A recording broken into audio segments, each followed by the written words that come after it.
It's 1966, and how does Bob Dylan, the voice of his generation, start his day? Not with a hearty breakfast, but with tea with honey and lemon, a side of walnuts, and amphetamines. During the 1966 tour, Dylan's mornings were as unconventional as his music. Welcome to another episode of What They Ate, where we explore the fascinating and sometimes bizarre dietary habits of cultural icons. Born in 1941 in Duluth, Minnesota, Dylan transformed from a small-town boy into a Greenwich Village sensation. His achievements are staggering. He remains the only person to win a Nobel Prize, Oscar, Pulitzer, and Grammy. His early days in New York's Greenwich Village weren't just about music, they were about survival on a bohemian budget. At the Café Wa, where Dylan got his start, the kitchen became a sanctuary. Instead of cash, Dylan was compensated with all the burgers and fries he could eat. Not too bad for a 20-year-old kid who was couch serving the East Village at the time. There, he and fellow performer Tiny Tim would hang around Norbert, the cook, who would serve them greasy burgers and cans of pork and beans. Norbert himself was quite a character, the self-proclaimed ladies' man who was saving to visit Romeo and Juliet's tomb in Verona, Italy.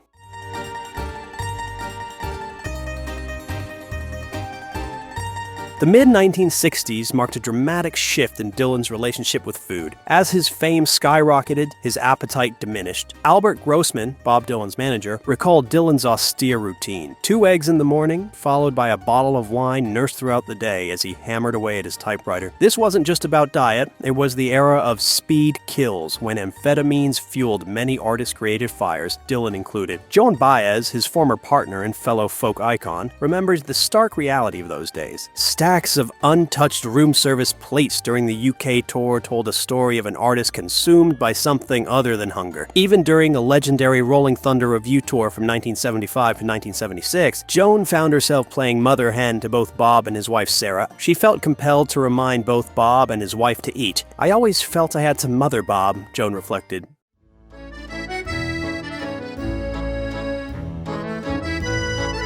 In the late 1970s, Dylan revealed one of his most eccentric habits, washing his hair with Coca-Cola. This wasn't just rock star eccentricity, there was method to the madness. Coca-Cola's acidic nature, with a pH of 2.37, could actually break down buildup and add volume to hair, a beauty secret that predated Bob. In the 1950s and 60s, some women used Coca-Cola as a setting lotion for their beehive hairdos. But Dylan took beverage-based hair care to new heights during his never-ending tour, when he was caught spritzing his trademark Cools with Sambuca. This Italian anise-flavored liqueur, traditionally served as a digestif with 3 coffee beans representing health, happiness, and prosperity, found new life as Dylan's impromptu hair tonic. When asked about Sambuca spirits, Dylan's response was pure Dylan. "Didn't it look good?"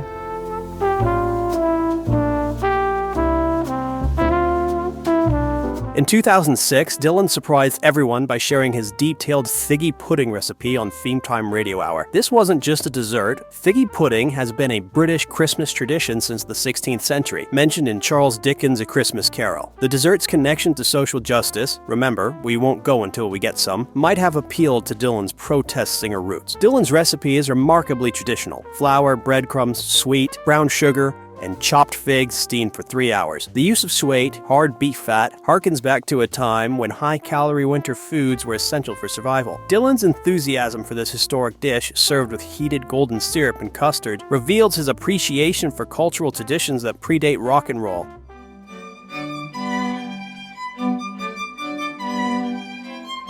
Dylan's 1986 dinner order reads like a Southern comfort food manifesto. Grilled corn on the cob, black-eyed peas, beetroot salad, spinach, pilaf, deep-fried cauliflower, French-fried chicken and gravy, French-fried cabbage, tinto beans and rice, and cocoa at Angel Cade for dessert. This meal reads like a Southern tapestry of American cuisine. According to Bob's mom, Beatty, he always loved his fried chicken. Some things never changed.